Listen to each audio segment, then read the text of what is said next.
Hello, everyone. I'm Laura Gardner, and at my first year field placement, I worked at a domestic violence shelter. I worked alongside the executive director, so I got to help her and oversee writing grant proposals. I also got to do some things with the shelter guests that stayed in the shelter we were at, and I also um, worked with the Incredible Years counselor.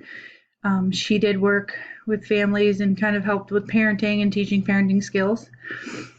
Um, so that was the family work I did there.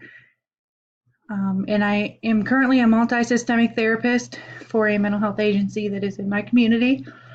So I do a lot of work with families, traditional families, blended families, alternate caregivers.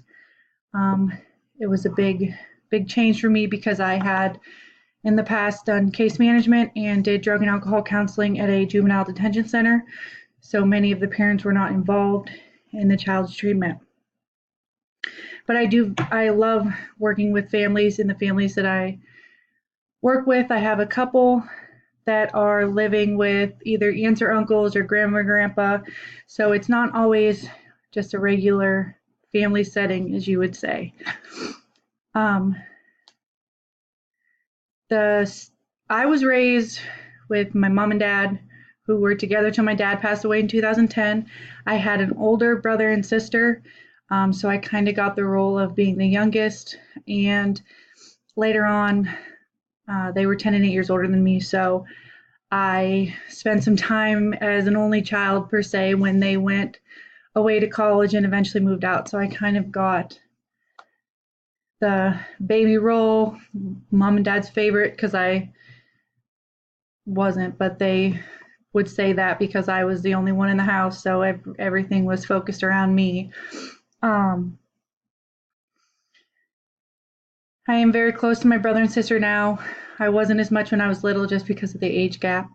So as we've all grown, it has changed significantly, and I do have two children of my own now.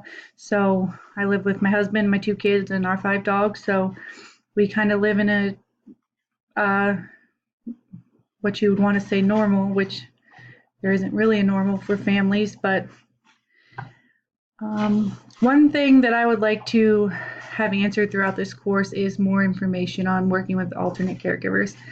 It seems to happen a lot, which is good or bad. I like that kids are able to stay in their family, stay with people that they know and that they can trust.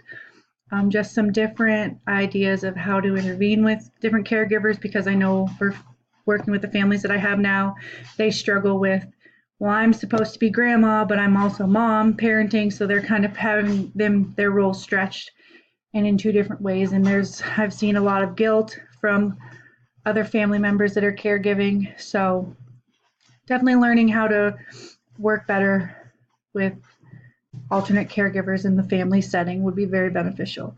Thank you.